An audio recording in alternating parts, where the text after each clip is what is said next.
que vienen dando y patologías que por ahí tal vez no las conocemos o no hemos indagado bien. Recuerden que mucho de esto acá, cuando nosotros hablamos de farmacia o de polifarmacia, es que el paciente conozca también lo que viene tomando. Entonces, a veces, si el paciente no sabe bien lo que está tomando, omite comentarnos. No sé si compartirlo más porque siempre que, ahí está, que lo comparto después no lo podemos ver. Entonces, bueno, primero preguntarnos por qué nos vamos a preocupar tanto de la medicación y por qué en este grupo etario vamos a hablar tanto de si puede haber o no polifarmacia. Entonces hay datos, fíjense que no son datos actualizados, esto es difícil conseguirlos porque son datos por ahí de otros lugares y estos estuvieron relacionados con el censo, que todavía no tenemos muchos datos de nuestra población con Profe, respecto. disculpe, Sí, no estamos viendo el power, si hay un ahora, power o no. nada de nada. Bueno, yo estoy compartiendo, pero No. dejo de compartir y vuelvo a compartir. A ver acá. ¿Ahora? Sí, ahí sí. Bueno, no sé por qué tengo una chiquitita acá. Bueno, les mostró el anterior no era nada, era porque esto acá. Estos son los datos. Ustedes se fijan acá, muchos de estos pacientes, o sea, la mayoría de las personas que toman algún tipo de medicaciones porque sienten que falla algo en su salud, que por eso, digamos, tienen que tratar de recuperarla con esta medicación, disminuir síntomas, mejorar algunos síntomas y demás. Fíjense que hay un porcentaje a partir de los 60 años que se evalúa acá como lo que es la autopercepción de salud va decayendo y cada vez más personas sienten que su salud es regular a mala.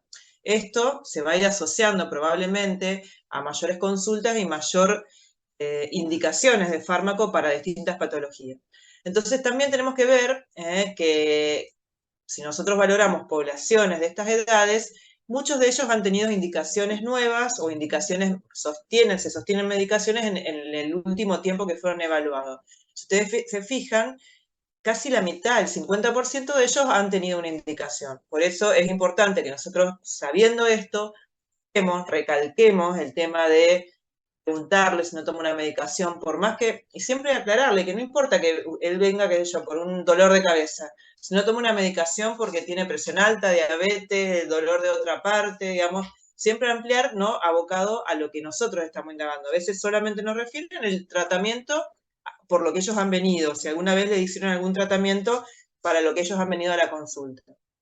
Entonces también tenemos en cuenta que dentro de los fármacos que se toman, que muchos también en Argentina sobre todo se automedican, están los tranquilizantes que acá como en una digamos, encuesta a una población grande se toma tranquilizantes y ahí se pone en la bolsa ansiolíticos, antidepresivos, antipsicóticos, digamos todo. Pero ustedes se fijan, la cantidad de tranquilizantes que han consumido en ese último tiempo que fue hecha la encuesta, es un alto porcentaje que lo usa. Uno dice, no, no es tanto, pero en otras poblaciones más jóvenes y poblaciones de la misma edad en otros países se usa menos del 10%. Y fíjense que nosotros acá tenemos entre un 30% y casi un 40% a medida que pasa el tiempo. Esto es bastante importante porque muchos de estos medicamentos, más allá de que tienen que tener una doble receta y demás, muchos la gente los adquiere en las farmacias o se lo da a un vecino, se lo da a un amigo, digamos. La vía de conseguir estos medicamentos es importante que nosotros los rastreemos.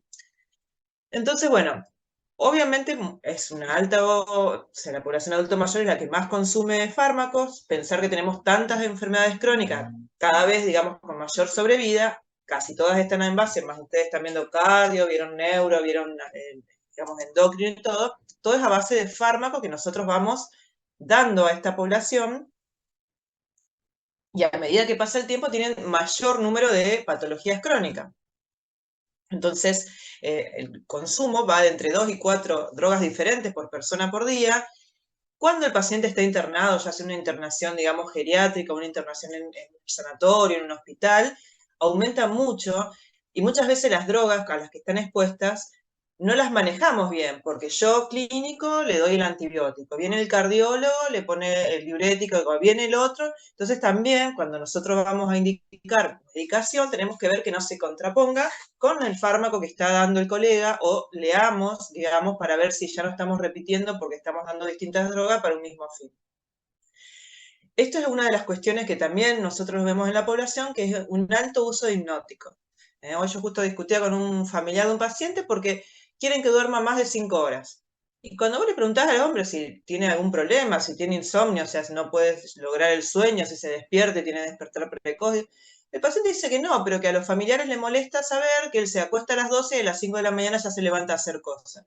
Vive solo, entonces yo digo, ¿para qué le vamos a dar algo si no? A ver, hay veces que se levantan las personas y generan, digamos, un disturbio en lo que es el dormir de los otros acompañantes de la casa, pero un hombre que vive solo, que duerme 5 horas, que no duerme siesta, que se siente bien, ¿por qué le vamos a dar una medicación, un hipnótico, para que se queden tranquilos los familiares, que no duermen ahí, que durmió 6 horas? O sea, me parece que no tiene sentido. Entonces, pensar que muchas veces las indicaciones de hipnóticos, si no están indicados, digamos, en función de facilitar alguna cuestión de otra persona, no del individuo mismo que lo toma.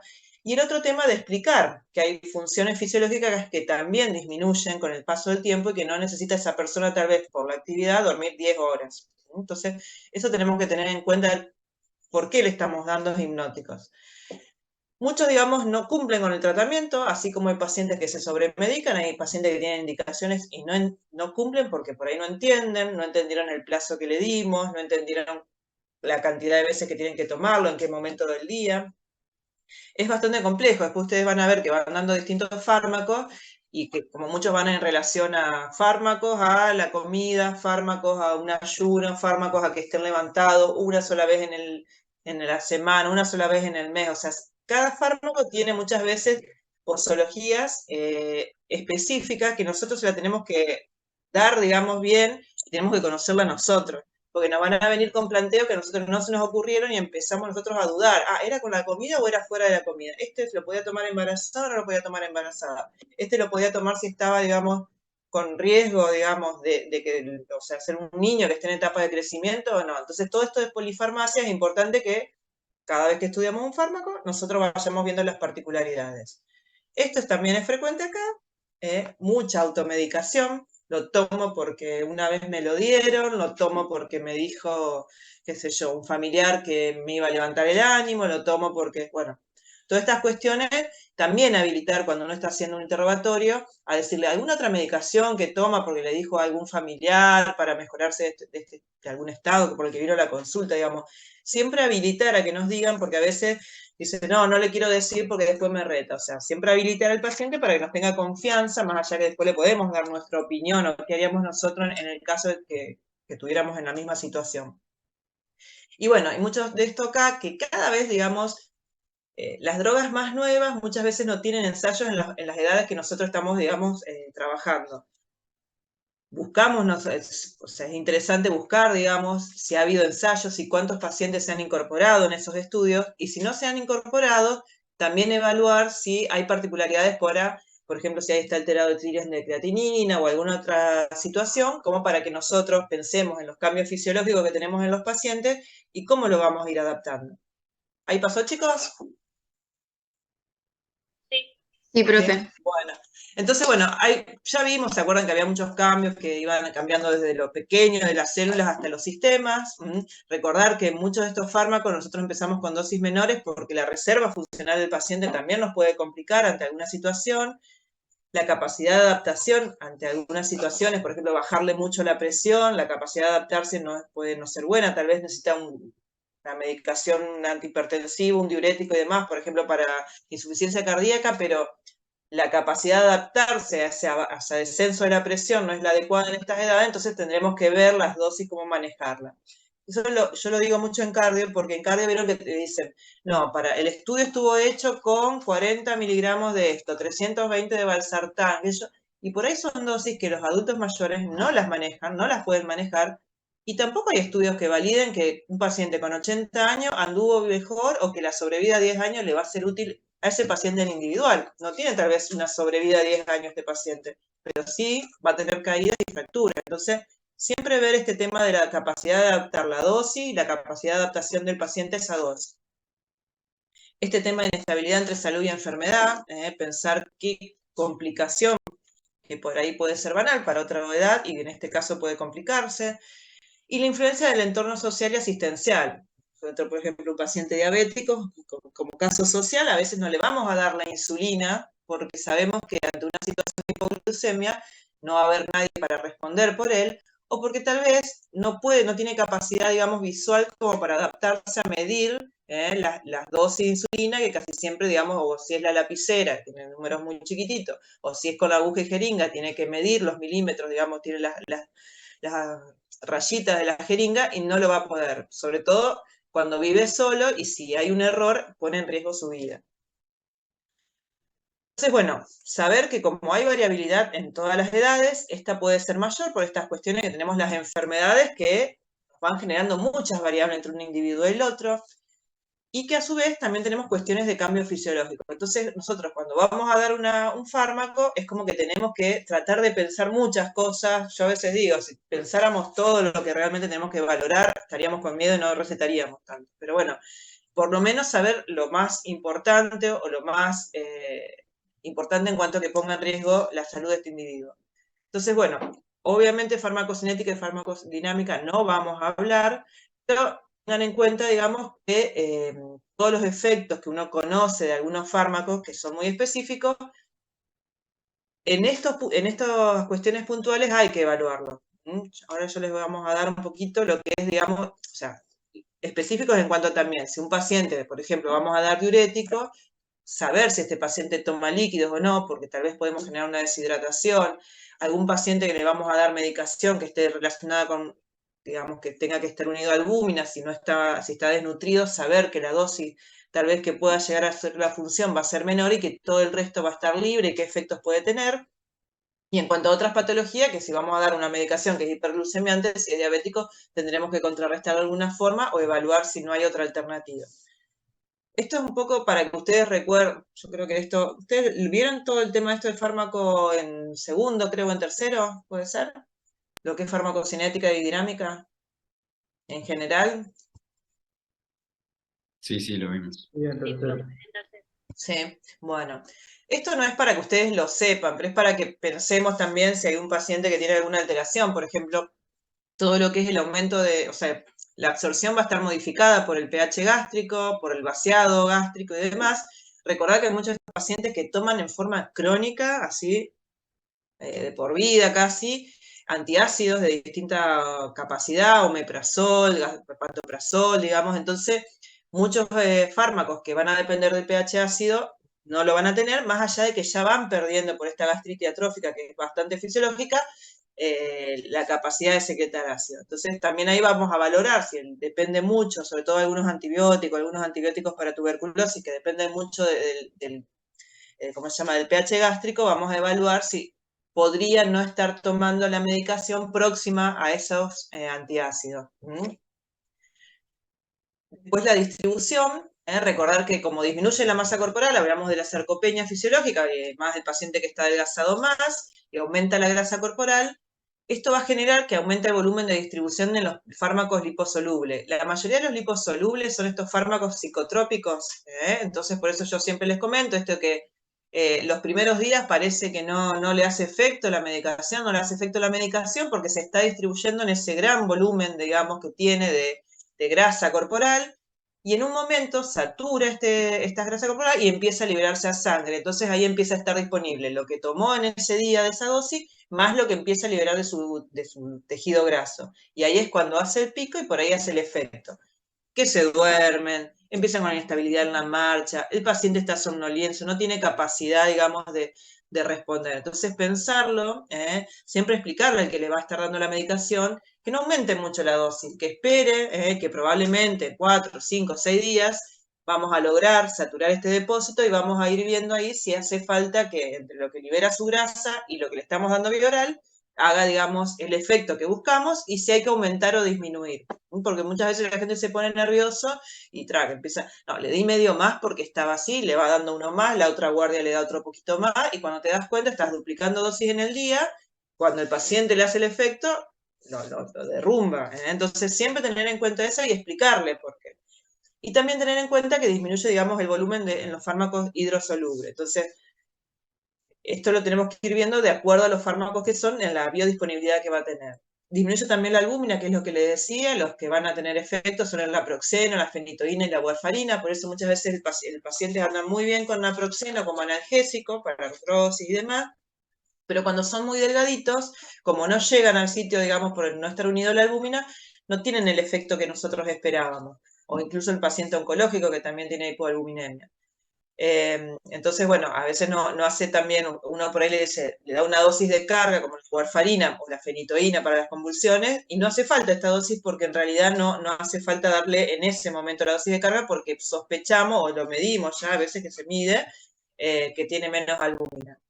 Después, bueno, hay un incremento de alfa-glicoproteína, estos se unen con otros fármacos, de acá los que más les interesan a ustedes son los beta-bloqueantes, entonces, todos pacientes que tengan mayor inflamación, sabemos que puede ser que el efecto, digamos, de los beta-bloqueantes necesitemos un poquito de dosis mayor. Igualmente esto lo controlamos con los parámetros clínicos, si es la presión lo que controlamos, si es la frecuencia cardíaca y demás. La alteración de la perfusión tisular relativa, entonces el gasto cardíaco, el flujo sanguíneo cerebral y cardíaco, al estar disminuido, muchas veces también los efectos de algunas drogas no son iguales. Todo esto acá puede llegar a que aumente la biodisponibilidad del fármaco y de acuerdo al fármaco que sea, las complicaciones que podamos tener o el tema de que nosotros siempre decimos, por ahí podemos ahorrar dosis, dar dosis menores, ver el efecto y después ir sobre esto aumentándola. Otra cuestión es, digamos, el metabolismo de masa hepática, que también está disminuido. Esto sobre todo va a ser a todos aquellos que estén en relación al P450, digamos, al citocromo P450, entonces los fármacos que se metabolizan allí también van a aumentar, digamos, su disponibilidad. Nosotros sabemos que la mayoría de los psicotrópicos lo tienen, algunos anestésicos, el propranolol que no lo usamos tanto en general, sí para insuficiencia hepática. Entonces, cuando nosotros vamos a dar estos fármacos, tendremos que pensar en su función hepática, si está bien, si, digamos, el paciente no tiene antecedente de etilismo, si no tiene antecedente de una cirrosis por alguna circunstancia, o si tiene un hígado graso, que es como un paciente que tiene una gran inflamación, entonces sabemos que puede modificarse estos metabolismos. En cuanto a la excreción, acá muchas veces tenemos una forma fácil, tenemos tablas, entonces cuando nosotros sabemos que ya el clearance de por sí puede estar disminuido fisiológicamente, si a su vez nosotros vamos a dar un fármaco por largo tiempo, como son los aminoglucósidos, los diuréticos y demás, lo que le hacemos es valorar el clearance de creatinina real y a su vez con esto evaluar la dosis que tenemos que dar. Hay tablas que nos dicen o que disminuimos la dosis o a otros que ampliamos el tiempo. Por ejemplo, fármacos como los aminoglucósidos que se dan cada 12 horas, los damos cada 24.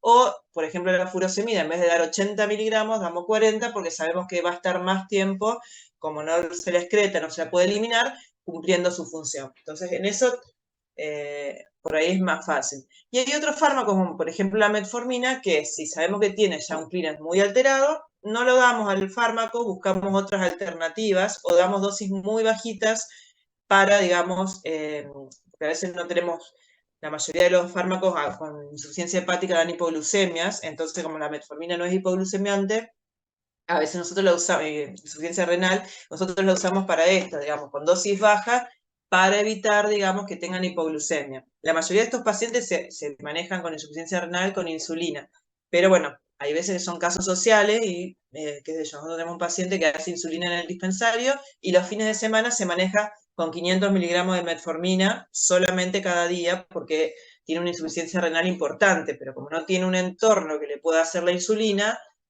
es o nada o hacerle, digamos, una medicación que por lo menos evite picos tan altos.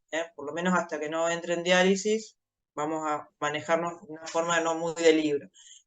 Y bueno, otras cuestiones son las alteraciones, digamos, la disminución de receptores. Esto por ahí ustedes van a ver pacientes adultos mayores que están con beta bloqueante, con algún fármaco con efecto a nivel de las vías, digamos, que están en dosis altas y uno dice, ¿por qué? Porque, bueno, muchas veces no responden bien porque este número de receptores disminuido hace que tenga que tener mayor dosis para poder cumplir su función.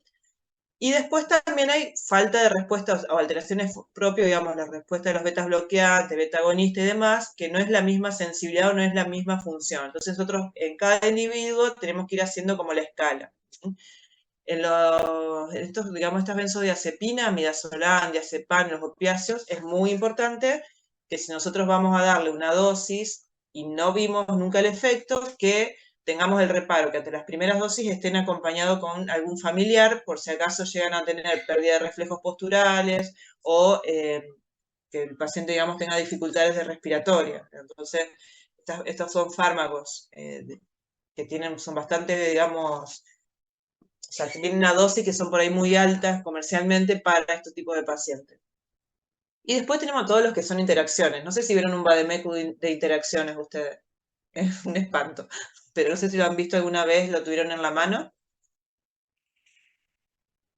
Es decir, el vademécum es así, el de interacciones es así, porque lo que uno hace es cruzar los fármacos más comunes con todos los de uso habitual. Entonces, es increíble la cantidad de efectos y de interacciones y potenciaciones que puede haber. Muchas veces nosotros cuando vemos algo raro en un paciente tenemos que tratar de ver las interacciones que puede haber entre estos fármacos y después pensar que tiene otra enfermedad. Entonces, bueno, ¿cuáles las complejidades que podemos tener? Que hay cuestiones, digamos, orgánicas que también van a cambiar, como el sistema nervioso autónomo, hay más tendencia, digamos, a la hipotensión ortostática, a tener disfunción intestinal ante la toma de medicaciones que son osmóticos o que aumentan el tránsito intestinal, a que muchos de estos fármacos también generen incontinencia o obstrucción urinaria, entonces el paciente tenemos que ir viendo ante una situación de que ya venga con alguna alteración, si se lo vamos a dar o no, y si le genera este cambio, suspenderlo. Trastorno de la termorregulación. Es muy frecuente que cuando un paciente tiene fiebre, en un adulto mayor, y le damos paracetamol y ibuprofeno, termina siendo hipotermia. ¿eh? Entonces hay muchos pacientes que dicen, no, yo no tomo el paracetamol, no tomo el ibuprofeno porque después me da frío, que no, o sea, creerle porque es realidad, porque no, el centro termorregulador, digamos, lo hace que tenga una disfunción que no pueda compensar la medicación que está tomando. Eso sobre todo para cuando nosotros se lo damos, acá en Santa Fe no hace frío, pero en lugares donde hace mucho frío y se lo damos como analgésico, hay muchos pacientes que lo refieren a esto. Entonces, tenerlo en cuenta que es, digamos, factible que sea por la edad.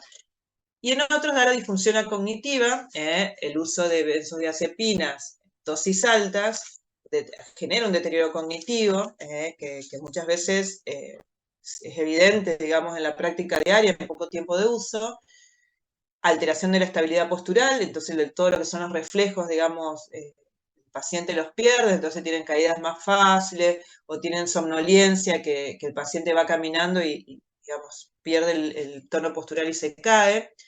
Hay otros fármacos que producen intolerancia a la glucosa. ¿Saben? ¿Se recuerdan de ustedes los que estaban dando? Creo que el otro día lo dijimos en clase. ¿Cuál generaba intolerancia a la glucosa de los de fármaco, de ahora de cardio?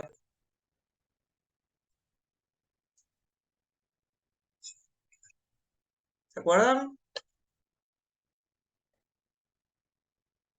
No, es el inhibidor del SGLT2 ese. ¿Ese produce intolerancia o ese vos aprovechás la pérdida de, o sea, es como un diurético osmótico porque te hace perder glucosa por orina? Ese mejora la tolerancia a la glucosa en teoría y mejora los síntomas de IC, de insuficiencia cardíaca. Pero intolerancia a la glucosa habla de hiperglucemia. ¿Cuál de los que ven en cardio por ahí te puede dar hiperglucemia? Por eso usamos casi siempre una dosis fija y baja.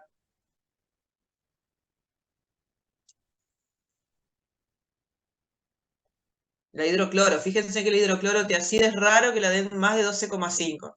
Fíjense así cuando ven asociaciones de fármacos, es bastante raro que tengan una dosis mayor de 12,5 porque se sabe que cuando uno da 25 miligramos por día, hay mayor riesgo de intolerancia a la glucosa, más allá de que vos no tengas antecedentes de diabetes en la familia, no tenga predisposición y demás. Entonces, se usa el efecto diurético, pero se trata de evitar el efecto, digamos, que no se busca, que sería la intolerancia a la glucosa. Los otros, digamos, la empaglifosina, la dapaglifosina, sí se usa, por más que no sea diabético, para mejora de la EC. Vieron que hay muchísimos estudios, más allá que no te la prueban, para probarla te hacen bailar bastante, pero digamos, el tema es que está bueno como mejorar el perfil también, si es diabético, lipídico, la glucosa y demás, más allá de la respuesta, todo lo que tiene los otros efectos.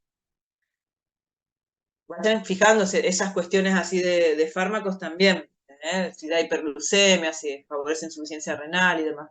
Bueno, todo esto acá, digamos, todos estos fármacos que vimos y más las cuestiones orgánicas del paciente, ayuda a que tengan más caídas, más síncope. Muchos de los pacientes que por ejemplo nosotros le damos antiarrítmico, empiezan con síncope. Cuando le haces el electro, ves pausas, ves bradicardias extremas. Entonces, siempre que se hace la indicación de un antiarrítmico, se va controlando. Ustedes van a ver ahora cada cuánto depende de la droga o cada cuánto depende de la patología, uno va a ir controlando. Y también se evalúa si por ejemplo, para darle medicaciones para la FA, le podemos dar drogas para revertirla, entonces por ahí uno la revierte y vuelve a entrar en FA, y entonces estas cuestiones a veces en los adultos mayores, las dosis no se pueden dar tan alta, pero cuando no le das tan alta vuelve a pasar esto acá que hace el switch, que cambian otra vez a FA, entonces bueno, todas estas cuestiones también tienen, los cardiólogos cuando lo ven también. Sí, saber, más allá de la medicación cardiológica, que los neurolépticos y los antidepresivos tricíclicos también generan más caída y más síncope. Pasa mucho ahora que se da pregabalina como para distintas cosas, como para todo, dan para dolor de cabeza, lo dan para neuropatía, para trastornos del estado de ánimo, para ayudante, digamos, como antidepresivo. Es una medicación con bastante buena tolerancia en los pacientes más jóvenes, pero en los pacientes adultos mayores es muy frecuente que genere síncope y disminución súbita del tono postural. El paciente lo viene tomando 10-15 días y de golpe empieza a caerse, o sea, pensar la pregabalina, empezar con dosis muy bajas, porque a veces se da dosis muy altas para el kilo de peso que tiene el paciente o para la masa magra que tiene, entonces siempre tener en cuenta eso. Hablamos ya de retención urinaria y estreñimiento, con los anticolinérgicos, se le da poco anticolinérgico a los adultos mayores. Esto de que hablábamos, también muchas veces hay pacientes que le generan delirios, el tema, poner algo acá en la pantalla, por ejemplo, los psicotrópicos, las primeras dosis en muchos pacientes puede despersonalizarlos, generarle delirios, darle síndromes confusionales agudos, entonces también tener en cuenta que un paciente que ya tiene un deterioro cognitivo, es más factible que tenga estas cuestiones de delirios y de síndromes confusionales. Entonces empezar con dosis más bajas y avisarle al familiar que cuando le está dando eso, mantener las luces prendidas por la noche, que el paciente reconozca los ambientes y demás para que no se desoriente más. Bueno, en las hipertermias, los neurolépticos, por lo general hay una historia con antecedentes de haberle anestésicos y demás que pueden haber tenido algunos efectos que entonces uno ya espera esto. Bueno, específicamente cuando hablamos de polifarmacia, es cuando aumenta, digamos, cuando en promedio el paciente consume 3, puede ser por uso excesivo y a veces puede ser por innecesario, o sea, es cuando el paciente toma muchas drogas y en realidad cuando vos empezás a ver, digamos, a investigar, las indicaciones no son claras o se podrían suspender. Eso nos pasa muchas veces con los ansiolíticos, los hipnóticos, que en realidad cuando uno lee, digamos, el fármaco, no son de por vida. Y uno ve que hay paciente que toma años esta medicación y en realidad uno tendría que hacer 1 o 2 meses de intervención y después ir retirando o ir evaluando cuál es la causa por las cuales necesita para dormir, para estar más tranquilo y demás, y mientras va trabajando sobre eso, retirar la medicación. Es poco frecuente que hagamos esto, uno ve que hay gente que te dice, yo tomo esto porque tenía ansiedad desde que trabajaba, hace 20 años que está jubilado y lo sigue tomando porque si no, no puede dormir, no puede esto, no, está muy intranquilo en el día, o sea, usan como muletilla, entonces se hace una dependencia. Estos fármacos, el problema mayor es que muchas veces se hacen dependencia, ¿no? Psicotrópico. Y acá vemos las interacciones, por eso yo les decía, si alguna vez vieron un libro que es como un vademecum de interacciones, a medida que empezamos a combinar distintas drogas, es exponencial el número de interacciones que podemos generar. Y a veces son las más clásicas, las más conocidas, y a veces realmente hay que buscar mucho, hay que leer mucho para darnos cuenta cuál es la droga, porque a veces no podemos retirar todo, cuál es la droga o cuál es la interacción en esas drogas, qué es lo que está generando los síntomas del paciente. Aumentan los resultados adversos a la medicación, genera incumplimiento porque el paciente dice, no, yo tomo esto y me cae mal, me produce esto, lo otro, lo deja de tomar y por ahí no nos avisa. Y también cuando tenemos muchos fármacos puede haber errores de cumplimiento. No se acuerda si lo tomó o toma otra vez porque no se acuerda si ya lo había tomado. Entonces, esto también nos va a generar que por ahí simplificar las medicaciones o las posologías nos ayude a que tengan cumplimiento, sobre todo cuando hay una carga de enfermedades crónicas que uno tiene que compensar. Entonces, bueno, Esto es otra de las cosas que poníamos acá, porque tener en cuenta los suplementos dietéticos, ¿qué otra cosa toma? Que aceite de pescado, que toma el kefir, que toma esto, o sea, evaluar, decirle más allá de lo que no está indicado por un médico, que no lo compra en la farmacia, qué otra medicación está tomando. Nosotros, yo siempre les digo, nosotros sabemos muy poco de herboristería, no damos herboristería, y hay mucha gente que se maneja con muchas té y demás que nosotros por ahí nos excede lo que conocemos, entonces que nos comenten y por ahí, bueno, googleamos ahí mismo para ver si alguno de los síntomas que está teniendo el paciente o alguna de las resistencias no es esto que nosotros podemos evaluar por fuera de los fármacos. Y bueno, la mayoría de los síntomas, o sea, cuando uno hay más de 3, uno habla de polifarmacia, pero ya cuando pasa 5 más principios activos, ya es como un uso excesivo de fármaco. Ustedes fíjense en cuando van a insuficiencia cardíaca. ¿Cuántas drogas les dan de insuficiencia cardíaca? Mínimo. 4. 4. O sea, 4. Y con que toma un analgésico porque le duele algo y tiene artrosis, después que toma una vitamina D porque no están afuera y qué sé yo, enseguida nosotros, cuando empezamos a tener patologías de más jerarquía, podemos tener, después si es un EPOC también, que hace 1 o 2 aerosoles, que son varias drogas, tenemos medicaciones por ahí muchas veces asociadas por hipertensión y demás, entonces uno va buscando así en general, y la mayoría tienen más de 5 drogas. Entonces, bueno, más riesgo de polifarmacia, obviamente, edad más avanzada, las mujeres, pero porque las mujeres tienen mayor sobrevida, entonces viven más y por ahí tienen más carga de enfermedad, de edades más avanzadas. El bajo nivel educacional, porque muchas veces uno lo que evalúa en este caso es que ha habido menor cuidado de su salud y tal vez, digamos, el tema de poder tener herramientas para diferenciar qué fármacos está tomando también puede ser menor. Varias comorbilidades, digamos, también eso, sobre todo las típicas, hipertensión, diabetes, insuficiencia cardíaca, EPOC, que es donde más, digamos, más medicación tienen que hacer en uso crónico. Internaciones recientes, muchas veces hay que reevaluar, porque a veces uno da el alta al paciente con tales fármacos.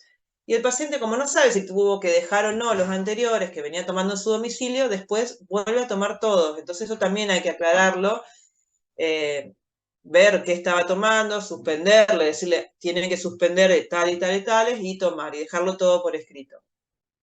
La depresión es un mayor riesgo de polifarmacia porque muchas veces son pacientes que son polisintomáticos, entonces por cualquier cosa toman medicación, y hay otros que son todo lo contrario, se ponen depresivos y dejan de tomar todas las medicaciones que controlaban sus patologías crónicas. El tema de que tienen varios prescriptores, por eso uno siempre dice que tienen que tener los especialistas muchas veces por evolución de su enfermedad, pero que tendría que haber alguien que coordine todos estos fármacos para ir viendo este tema de las interacciones, de qué está tomando, a qué era alérgico, a qué, digamos, tuvo una reacción inadecuada y demás. Y la pérdida funcional de las actividades instrumentales de la vida diaria también, porque muchas veces hace que el paciente no consulte directamente él y consulte a algún familiar, alguna cuestión, algún cuidador o algo, entonces no se sabe bien qué está. Entonces tal vez le cambian la misma medicación, le cambian de nombre y demás, y el paciente toma muy variado. Entonces siempre es importante que el que va con el paciente conozca las drogas o que las lleven anotadas. Bueno, esto de la evaluación geriátrica, esto de ver las distintas cuestiones que ustedes van sabiendo.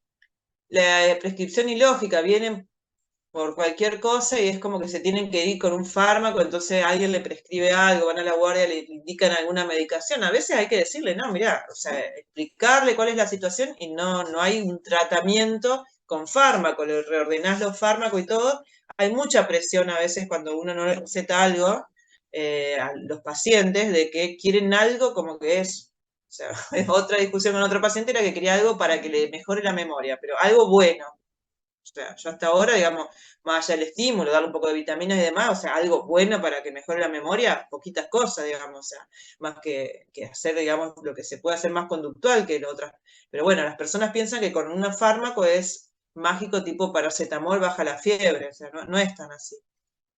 Bueno, la duración de la terapéutica, nosotros tenemos que decirle, esto lo va a tener que tomar en forma más frecuente y vamos a hacer controles, esto lo va a tomar por un plazo de tiempo, un antibiótico, 5, 7 días, esto otro lo va a tomar, o sea, siempre establecer el plazo, anotárselo para que sepan, porque si no, Hay gente que repite solo la medicación cuando no era necesaria, otras personas que dicen, no, me parece que es mucho y tomo menos. Entonces eso siempre tratar de establecer. Y comentarles, a veces cuando vienen con una ristra de fármacos, por más que no sea lo que le dimos nosotros, decirle, mira, no, esto deja de tomarlo porque realmente no está cumpliendo ninguna función. Es un trabajo de negro sacarle medicación a gente que está como readherida, que me lo dieron de por vida, que me dijeron. Entonces, evaluarlo, ¿viste? Hay gente, otra vez veía una señora, tomaba una buscapina después, no, antes de almuerzo y cena para que no le duela nada. Chicos, eso no existe, o sea, me dicen, no, que eso me dijeron que de por vida porque no tengo la vesícula. O sea, no, no existe eso. Entonces, hablar, tratar de convencerlo, digamos, es todo un trabajo. Y siempre te quedas con la idea que no sabes si te va a decir que sí, va, después compre y lo sigue tomando. Pero bueno, tratar de explicarlo, por lo menos tomarse el trabajo alguna vez de toda esta medicación, si uno sospecha que hay algo que no tendría que seguir tomando, o retirarlo y explicarlo. Automedicación y la mala percepción de salud. Hay mucha gente que viene y te dice, no, yo me fui, me compré en la dietética este té para esto, lo otro para lo otro, porque me siento mal de acá, este que te saca los calambres, el otro que te saca el otro. Cuando te diste cuenta, estás tomando 4 o 5 té, todos mezclados, y vos no sabés los efectos que tiene. Entonces, bueno, ya vimos que había un alto porcentaje. ¿Cuál puede ser el problema, digamos, a veces no usar en forma adecuada o tener tantos fármacos, que por ahí estamos enmascarando alguna enfermedad porque tapa los síntomas? El diagnóstico más tardío siempre puede llegar, digamos, a ser un momento más grave de esa evolución de la enfermedad. La interacción y la dependencia, sobre todo los psicotrópicos.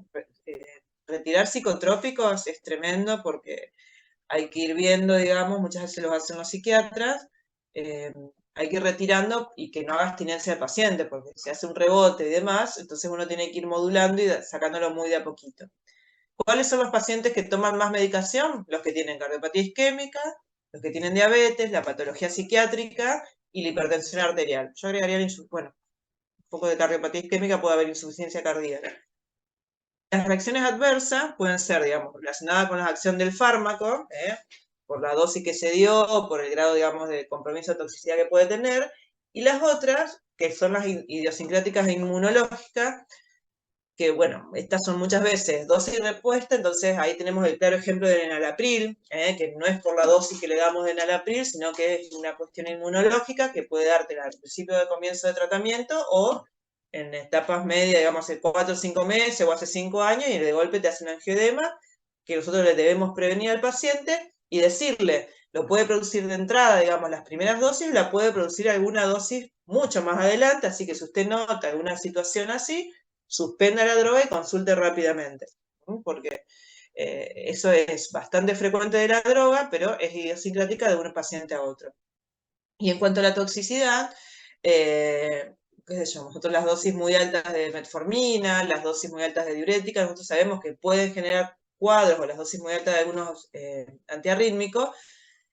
Por lo general no se llega a esas dosis, siempre vieron que estamos con dosis menores, o los antibióticos, vancomicina y demás, que sabemos que afectan muchísimo la función renal, pero no llegamos a esas dosis siempre, casi siempre estamos por debajo de esos valores, y en los adultos mayores casi siempre estamos muy por debajo porque tratamos de manejarnos con lo que es piren renal y demás.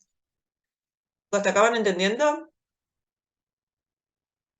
Sí, profe. Sí, bueno. De esto no vamos a tomar mucho todo, pero sí vamos a preguntarle por qué le darían o no algunos tipos de fármacos a los pacientes. Bueno, las reacciones adversas es bastante frecuente.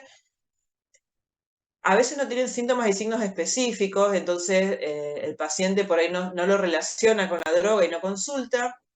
A veces tenemos que sospecharlo cuando agregamos una medicación y empiezan estos síndromes geriátricos como inestabilidad, caídas, depresión, síndromes confusionales como decíamos los psicotrópicos, extrapiramidalismo, el paciente empieza con temblores o incontinencia, o sea, son todas cuestiones que por ahí no lo da el fármaco o sea, uno no piensa que es el fármaco, pero que si le instauramos un nuevo fármaco, lo tenemos que pensar, buscarlo dentro de los efectos adversos, aunque sean raros, y mejorarlo. Fíjense que lesiones dermatológicas muchas veces piensan que es un sarpullido por alguna otra situación y a los 2 o 3 meses el paciente te hace un Steven Johnson o hace alguna enfermedad mucho más grave. Entonces siempre tener en cuenta en los psicotrópicos, en los anticonvulsivantes, enseguida si usted nota que cuando lo empieza a tomar le pica la piel o se ve ampollita o alguna situación, consulte rápido. Factores de riesgo hay bastantes, sobre todo el tema de la edad, porque tenemos menor reserva fisiológica, el peso corporal. Dentro de los factores farmacológicos, todo lo que conocimos, lo que vimos antes, el tiempo de tratamiento, cuanto más tiempo de dosis altas, es peor, digamos, que no ajustemos las dosis para el paciente en el contexto que está, y la prescripción inadecuada. Decimos, bueno, le damos esto para que por si acaso, así no viene más, y en realidad le estamos sumando fármacos que pueden precipitar una cascada con otros que estaba tomando. En cuanto a los factores, las reacciones adversas, también puede ser la falta de adherencia al tratamiento, que la falta de adherencia no es solamente no tomar la medicación. A veces, por ejemplo, nos pasan en algunos diabéticos que no quieren no quieren estar midiendo la dosis de insulina, entonces hacen así y no miden el riesgo a los que se exponen, digamos, si hacen una hipoglucemia. O el paciente que toma la medicación, ¿cómo se llama? El Coumadin, la warfarina, y dice, bueno, un cuartito más, un cuartito menos no es nada. Bueno, un cuartito más todos los días, porque le cuesta partir la pastilla, porque bueno, ya no tomo media o una entera hoy, tiene riesgo, digamos, de sangrado. Y bueno, obviamente los antecedentes de haber estado expuesto a esa droga y haber hecho alguna reacción alérgica, por eso muchas veces, así como preguntamos si es alérgico si es alérgico a la penicilina, que es lo más frecuente que preguntamos, preguntar cuando estamos por dar alguna medicación psicotrópica, si ha tomado alguna de estas medicaciones para síntomas similares y ha tenido alguna reacción alérgica. Hay pacientes que tienen las chapitas y tienen todo, digamos, los estudios de alergia, y hay otros pacientes que no ha sido filiada, han hecho una alergia mayor, pero no ha sido filiada, digamos, entonces tenemos que ser más cautos. Dentro de lo que es internación, una de las que más efectos adversos ha tenido son la digoxina, todos los aminoglucósidos, sobre todo la vancomicina, la gentamicina también que a veces damos, que acuérdense que no se dan más de 10-14 días, que se controla mucho la función renal en los adultos mayores. La vanco por lo general se da guiada por antibiograma en los adultos muy mayores porque sabemos la letalidad que tiene a nivel renal. Además recuerden también el tema auditivo, son pacientes que son añosos, ya tienen problemas auditivos, también genera hipoacusias, bueno, anticoagulantes, insulina, los corticoides, porque los corticoides muchas veces dan hipertensión importante por mucha retención de sodio, y los AINES porque nadie, como que todos ven como que son re bonitos los AINES, y las hemorragias digestivas que producen son muy importantes. Lo que pasa es que es como que tienen buen marketing y no se sabe que tienen, digamos, que aumenta el riesgo. El diclofenac, chicos, el diclofenac de 100 miligramos está prohibido para los adultos mayores porque genera muchísimas hemorragias digestivas. No se tiene que dar ni uno por día. Siempre empezar con dosis de 25 y 50 miligramos, 4 o 5 días y ya está. No se puede dar más diclofenac a estos adultos mayores porque entre la función renal alterada más la lesión, digamos, gástrica que produce y demás, es muy frecuente que produzca gastritis, y esas gastritis en un paciente ya tiene antecedente puede dar hemorragia. Entonces, los AINES también ser muy precavidos. El traumatólogo le encanta dar diclofenac así a pasto, no pone los plazos, entonces hay que ser, siempre que viene de una cuestión traumatológica, preguntarle con qué analgésico está, cuánto tiempo le dijeron, qué dosis le dio. A veces los pacientes no le dan jerarquía si es la medicación de tantos miligramos o de otros tantos, y a nosotros en este caso sí nos interesa. Siempre nos interesa cuando son fármacos así de posología que pueden hacer daño, saber la cantidad, los miligramos. Bueno, y a nivel ambulatorio, las benzodiazepinas, por lo que comentábamos recién, o sea, todos estos cuadros que pueden dar caídas y síndromes confusionales, los anticoagulantes, por esto que les decía, no sé si vieron las cartillas, chicos, ustedes ahora de los anticoagulantes. No, profe. No vieron las cartillitas que son amarillitas o blancas así, que ponen los días de la semana y le van poniendo cuarto, capaz que 2 días no, medio, así. Es para los adultos mayores eso es tremendo, porque no se acuerdan bien el día que es, toman de más. A mí me pasó con mi papá, tuvo una hematuria tremenda, porque él consideró que si sumaba todo lo que daba, le daba no sé qué, entonces agarró y se tomaba, en 2 días se tomaba los dos comprimidos. ¿Qué pasó? Obviamente hizo una hematuria. Después que tomó los dos comprimidos juntos, se ve que el rim se le fue muy arriba, no que se le fue, y hizo una hematuria. Entonces, o sea, la mala interpretación de que, no sé, que interpretó él que tenía que tomar en la semana esa cantidad, pero bueno, la posología de ir dándolo por días era lo también importante, ¿no? Que tome dos comprimidos juntos, digamos, en la semana. Entonces, bueno, todas estas cuestiones también son importantes. El antidiabético oral, sobre todo, nosotros después vamos a ver que hay fármacos antidiabéticos que no se le dan a los adultos mayores por la hipoglucemia, y bueno, los antiácidos a largo plazo producen hipocalcemia, disminución del depósito de potasio de calcio en los huesos. Y después tenemos también los por retiradas de fármacos. Sobre todo una reacción psicológica que es del fármaco, por eso yo le digo a esa paciente que yo le expliqué que no tome la buscapina porque hace años que la tomaba, o sea, la suspensión de un tratamiento al cual está adherido psicológicamente, obviamente que va a ser catastrófico para ellos. Entonces, bueno, trabajarlo, hablar, bueno, tome medio, después deje de tomar medio, bueno, todas estas cuestiones. También tiene en cuenta las comorbilidades que estén asociadas, digamos, que otras cosas tienen. Si vienen o no, muchas veces en los periodos de internación se suspenden fármacos y el paciente es como que es más fácil adaptarse porque está en otro ambiente, no depende de él, no tiene la cotidianidad. Y mayor, digamos, lo que más podemos tener efectos rebote que pueden generarle, digamos, complicaciones a él, por ejemplo, en la hipertensión, son los IECA y los beta bloqueantes. Entonces, eso es importante que el paciente sepa que muchas veces si deja la medicación de golpe, tiene que controlarse la presión, por más que sea que la dejó porque le bajó mucho, o sea, un paciente que se viene bajándole mucho la presión y que a veces se hipotensa, nosotros tal vez podemos sacarle que ellos se deshidrató, tuvo diarrea, una gastroenteritis, está con la presión muy baja, le podemos sacar la medicación, pero tenemos que seguir controlándole por lo menos 2 veces por día, porque son fármacos que muchas veces ante la retirada hacen picos hipertensivos. Las benzodiazepinas porque generan toda la ansiedad que digamos que el paciente más o menos controlaba, los antiparkinsonianos también porque generan mayor, incluso digamos, akinesia, entonces, saber. Y los antidepresivos que no se pueden sacar en cualquier momento, a veces uno tiene que evaluar el momento vital que está viviendo el paciente, qué sé yo, se lo quiere sacar y es justo va a ser la fecha de que falleció algún familiar muy querido, o justo es Navidad, que siempre es un caos psicológico para muchos pacientes, o si la queremos sacar en invierno, que no es el momento adecuado sacar un antidepresivo. Entonces, bueno, siempre tener en cuenta, digamos, algunas variables que lo hace la experiencia, ¿no? Obviamente, ¿no?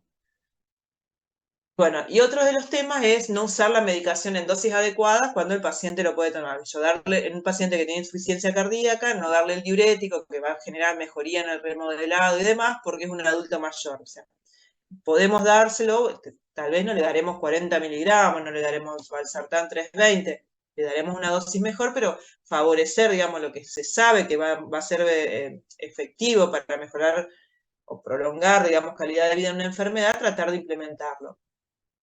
Después, por ejemplo, el no hacer prevención con aspirina o los beta bloqueantes en insuficiencia cardíaca o los antilipolipemiantes, digamos, cuando el paciente ha tenido un infarto.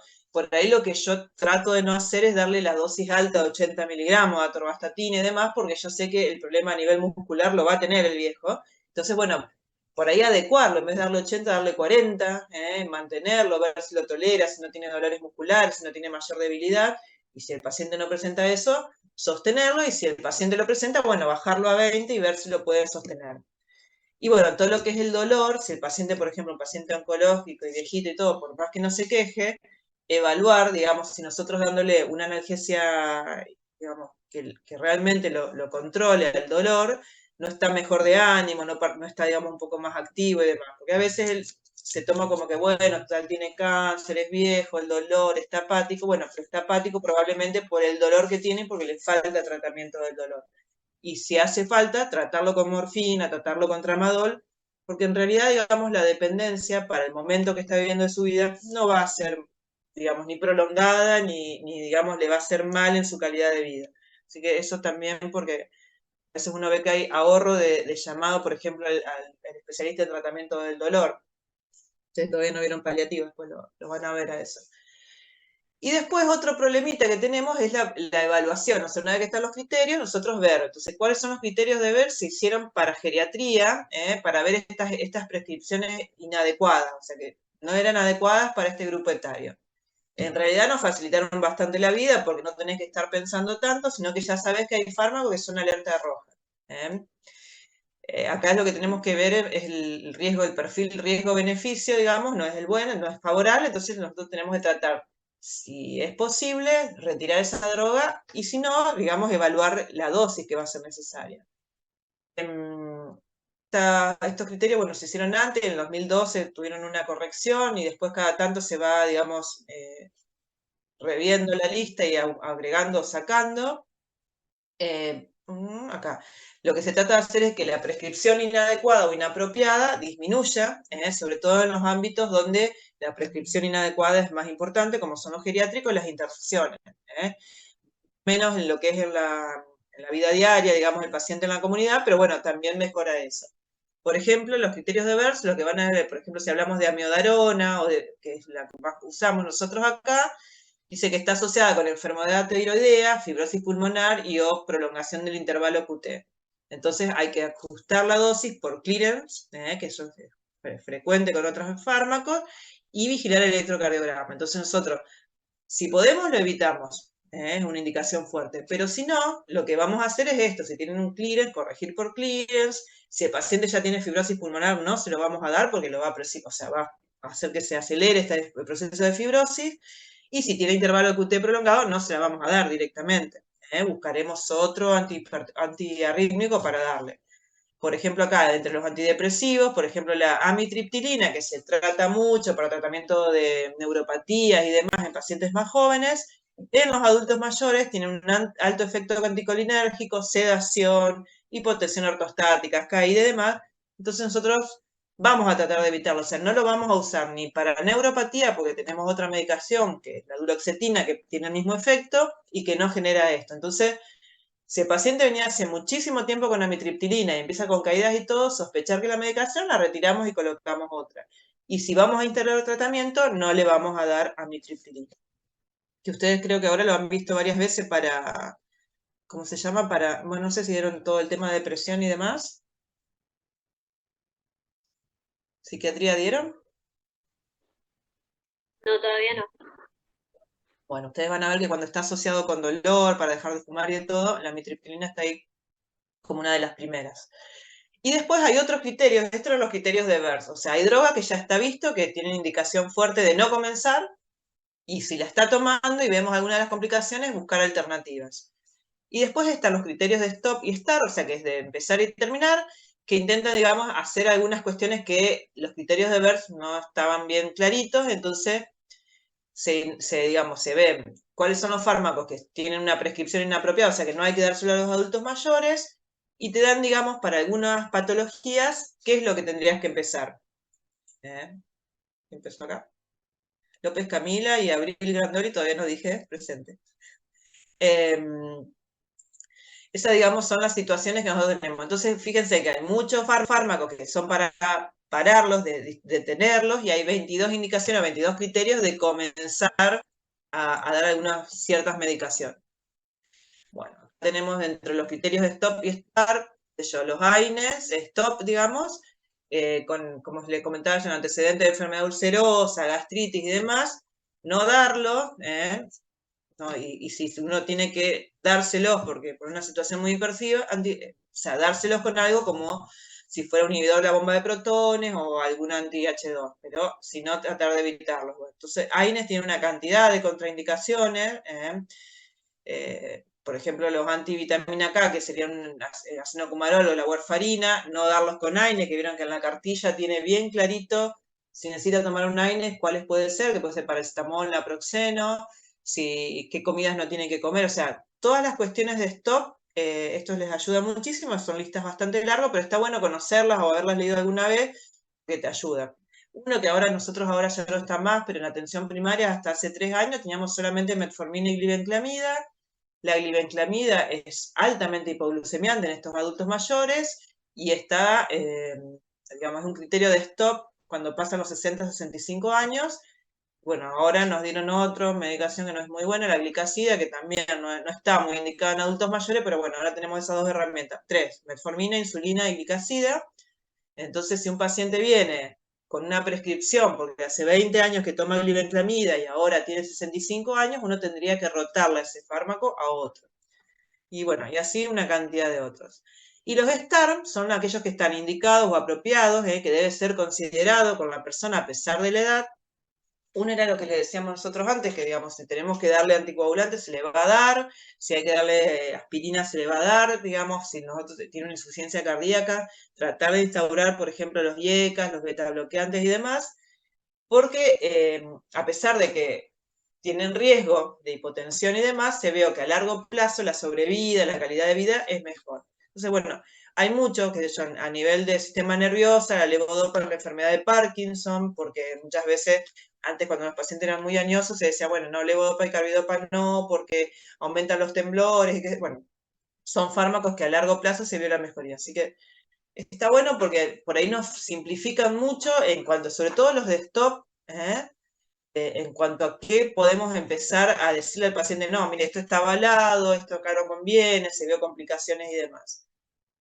Y después, bueno, esto es una iniciativa que se vieron cuáles eran los fármacos más riesgosos, combinados entre sí. Acá tenemos el acenocumarol con los AINES, la sulfamida, los macrólidos, las quinolones, la fenitoína. Si ustedes buscan una cartilla de anticoagulación van a ver que todos ellos te dice que ante cualquier médico que a su vez le recete o le indique estos fármacos, consulte con el hematólogo, por el gran riesgo de hemorragias. Los IECAS con los suplementos de potasio y espironolactona. ¿Por qué será esto?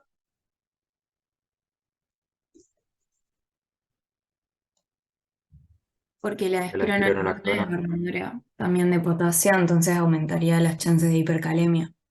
Claro, entonces nosotros, todos estos acá son como ahorradores de potasio.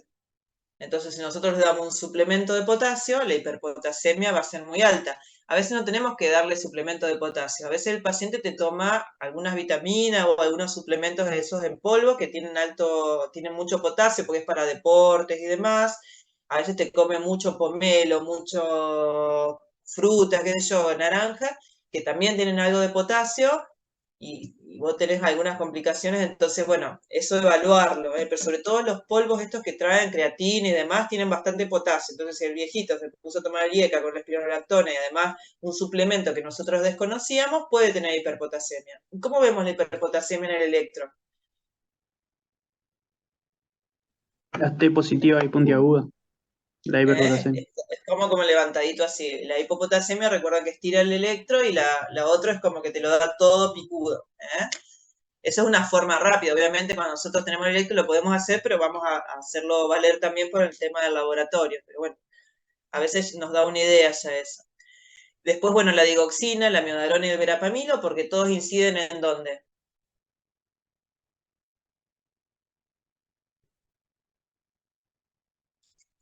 No recuerdo, ¿no vieron antiarrítmicos? En el sistema de conducción del corazón. Claro, todos en el nodo AB, entonces van a dar un bloqueo, el paciente va a tener un bloqueo. ¿Y recuerdan la digoxina cómo se ve en el electro? Produce las cubetas del ST, las cubetas dioxínicas. Claro, la cucharita que le dicen, entonces la cucharita digitálica. Entonces, también por ahí, si el paciente está tomando digoxina, van a ver que hay muy poquitos pacientes que toman digoxina. Los pacientes que están tomando ahora ya digoxina no es ni para arritmias casi. A veces es como, a ver, lo último que se le da a un paciente con insuficiencia cardíaca terminal, que ya no hay medicación, porque se sabe que en realidad, digamos, el efecto es cortito plazo y después se agota, pero bueno, hay, hay todavía algunos pacientes que toman digoxina. Y bueno, la teofilina y las quinolonas, ahora no estamos viendo mucho teofilina, porque es un fármaco que no se usa en los EPOC. Antes tomaban jarabe de teofilina, unas arritmias que no les puedo comentar, pero bueno, la teofilina con las quinolonas porque aumenta mucho la vida media de la teofilina y era muy proarrítmica. Ahora nosotros acá, teofilina, ustedes van a ver que no, creo que no van a dar ni bien la parte de neumo cuando la vean. Entonces, bueno, esto ya lo dijimos, lo de la exclusión de los ancianos, bajita un porcentaje ponen mayores de 65. Muchas veces no es por no poner el adulto mayor, sino que porque es raro que tenga una sola enfermedad, entonces por ahí tergiversan los resultados de lo que se está buscando de la droga. Entonces, eso también explica que el tema que no se pongan estos pacientes. Y además a veces, digamos, aumenta los pacientes que saben que van a ir saliendo del estudio por distintas causas, por mortalidad. Entonces, eso también hace que no estén observados estos pacientes. Bueno, esto acá, bueno, todo el tema de úlcera, todo cuando vean gastritis van a ver todos los efectos de cuáles son los fármacos. Tener en cuenta que la polifarmacia puede empeorar otros síntomas geriátricos como el deterioro cognitivo, la depresión, la incontinencia y las caídas, y que, bueno, muchas veces nosotros sí vemos o sea, desmejoría, evaluar si en otro de los colegas ha comenzado con otro fármaco. Y después lo que tenemos con la cascada farmacológica es que, digamos, tiene una carga importante de fármacos, generan algunos síntomas y nosotros volvemos a prescribir otro fármaco para mejorar esto. Entonces, por ejemplo, dar antiarrítmico por una arritmia que estaba generada por un broncodilatador. Creo que alguna vez le comenté, el salbutamol es muy proarrítmico, entonces da hipopotasemia, debilidad y genera arritmia. Entonces, por ahí el paciente hace AFA o hace algunos extrasístoles, qué sé yo, y nosotros damos otro antiarrítmico y en realidad lo que tenemos que bajarle o la que suspenda el salbutamol. El salbutamol es un fármaco que antes se usaba muchísimo en asma y en EPOC y en qué sé yo. Entonces hay muchos adultos mayores que lo compran y lo hacen con una demanda, o sea, se hacen por si acaso, se hacen porque van a salir, porque hay viento, porque es increíble las indicaciones, autoindicaciones que tienen. Entonces, bueno, evaluar si es un paciente EPOC, si usa el salbutamol, cuánto compra por mes de ese ahí, con la cantidad que traen, que son más de 200 dosis, 240, les tendría que sobrar, tendría que usarlo cada 4 meses. A mí me pasa en el dispensario que vienen no, yo les indico, o sea, si hacen más de 2 veces salbutamol en la semana, tendrían que consultar porque hay algo que lo está descompensando, y les indico cada 3 meses el salbutamol, que es de 160 dosis. Les tendría que sobrar, y a veces vienen no, que yo lo uso más seguido, entonces, bueno, ahí uno tiene que también trabajar sobre esto, a ver cómo lo está usando, si está haciendo los preventivos y demás.